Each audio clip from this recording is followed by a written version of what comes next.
श्री स्वामी समर्थ.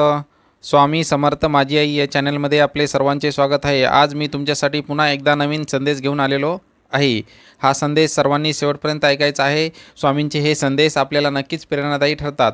स्वामी आपल्या पाठीशी नेहमी उभे असतात, त्यामुळं सर्वांनी हा संदेश शेवटपर्यंत ऐकायचा आहे. ज्यांना कोणाला स्वामींची भक्ती करायला आवडतं किंवा ज्यांना काही स्वामींकडे मागायचं आहे, त्यांनी संकल्पपूर्वक काहीतरी स्वामींकडे मागायचं आहे आणि स्वामी चरित्र सारामृतचे 21 अध्याय यांचं पठण करायचं आहे. ज्यांना 21 अध्याय म्हणजे स्वामी चरित्र सारामृतचे पठण करणे किंवा श्रवण करणे जमत नसेल, तर त्यांनी हे स्वामी समर्थांचे हे संदेश भावनिकतेनं किंवा स्वामी समर्थांच्या कृपादृष्टी ठेवून मनामध्ये स्वामींविषयी कसलाही संशय न बाळगता स्वामींची आपल्याला कृपादृष्टी होईल या आशेनं एक मनात इच्छा धरून हे संदेश ऐकायचे आहेत. त्यामुळं तुमची प्रत्येक इच्छा नक्कीच मार्गी लागणार आहे.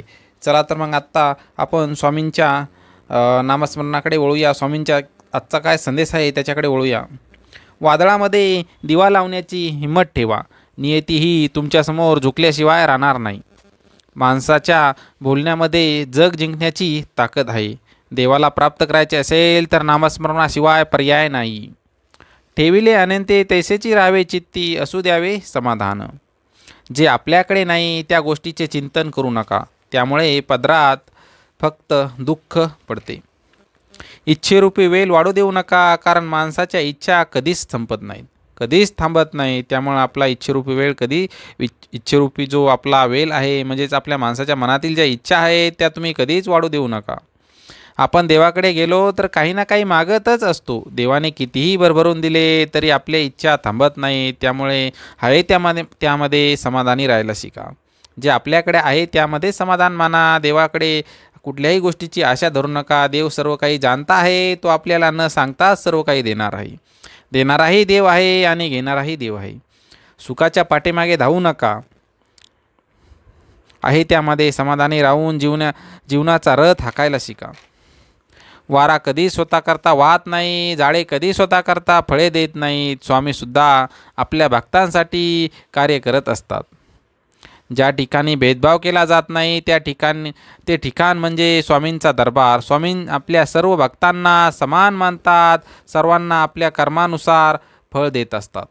देवावरील तुमचा विश्वास दृढ आहे, म्हणूनच स्वामींचे हे दिव्य विचार तुमच्यापर्यंत पोहोचत आहेत. स्वामी हे त्रिकालदर्शी आहे. त्यांच्या नजरेतून काहीच चुकत नाही. त्यामुळं तू कोणालाही फसवू नको. स्वामी तुझी फसवणूक होऊ देणार नाहीत. भूतकाळात झालेल्या चुकांना मोकळ्या मनाने स्वामींकडे पश्चाताप करा. स्वामी तुम्हाला मोठ्या मनाने माफ करतील, पण भविष्यात अशी चूक होणार नाही याचे वचन स्वामींना द्यावे लागेल. अहंकार आणि मोह माया यांना तुम्हाला मनामध्ये जागा देऊ नकास. नात्यांना जोडायला शिका. नात्यांना जपायला शिका. श्री स्वामी समर्थ. मनात कोणाविषयी तिरस्कार ठेवू नका. तुमची नजर प्रेमभावाने सर्वांवर ठेवा. स्वामी सर्व काही जाणते आहेत. तुम्हाला मनपूर्वक सर्व भरभरून देणार आहे. तुम्ही फक्त स्वामींची भक्ती करा. स्वामींची शक्ती ओळखा. देवावरचा विश्वास दृढ ठेवा. स्वामी न सांगताच तुम्हाला सर्व काही देणार आहेत. स्वामी आपली सर्वांची लेकरं म्हणून आपल्याला सर्व काही देत असतात. फक्त आपल्याला स्वामींना ओळखण्याची गरज आहे. स्वामींना भजण्याची गरज आहे. स्वामींचे विचार आपल्या मनामध्ये रुजवण्याची गरज आहे. स्वामींना आपल्या मनामध्ये जागा देण्याची गरज आहे. तुझ्या सावलीखाली जो वाढतो तोच अमृताचा एक थेंब पितो. सर्व काही स्वामींवर सोडून देतो तोच त्याचं आयुष्य अगदी अभिमानाने जगतो. जो आनंद जगण्यात नाही तो आनंद स्वामींच्या भक्तीत आहे.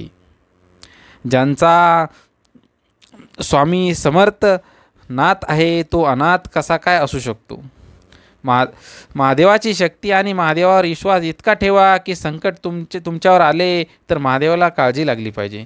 म्हणजे सर्व देव एकच आहेत. महादेव, ब्रह्मा, विष्णू सर्व काही स्वामीच आहेत. कारण की स्वामी स्वतः सांगतात, मी कैलासावरही आहे, मी गरुडावर आहे, मी सर्वत्र आहे, मी चराचरात आहे, मी वारा आहे, मी पाऊस आहे. त्याप्रमाणे स्वामी हे चराचरामध्ये आहे. त्यामुळे आपण कुठल्याही देवाची भक्ती केली तरी ती स्वामींपर्यंत पोहोचणार आहे. पण तुम्ही भक्ती एकाच देवाची करा.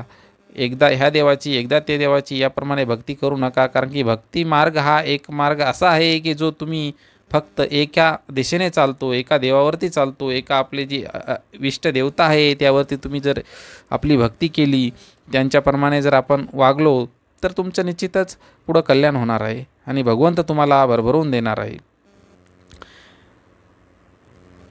मी तर स्वामींवरती विश्वास चालतो, पण लोक उगाच माझ्यावरती जळतात. मी राजकारण तर करीत नाही, पण स्वामी तुम्ही माझे सरकार आहात. गेलेली वेळ परत कधीच येणार नाही, पण माझ्या हृदयात स्वामींशिवाय दुसरं कोणीच राहणार नाही. भिकारीसुद्धा नशिबान होतो ज्यांच्यावर स्वामींची कृपा असते.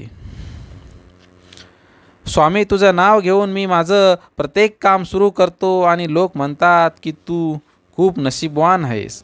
तुझे सर्व कष्ट दुःख दूर जाईल. तू फक्त स्वामींच्या भक्तीत बुडून जा, जसा दगडाचा तुकडा पाण्यामध्ये बुडून जातो. जो अमृत पिताय त्यांना देव म्हणतात आणि जे विष पितात त्यांना महादेव म्हणतात. तुझ्या भक्तीत रमून गेलोय, खूप दुरून तुझ्या भेटीला आलोय, भर माझी रिकामी झोळी. श्री स्वामी समर्थ. असेच नवनवीन संदेश पाहण्यासाठी स्वामी समर्थ माझी या चॅनलला लाईक करा, सबस्क्राईब करा.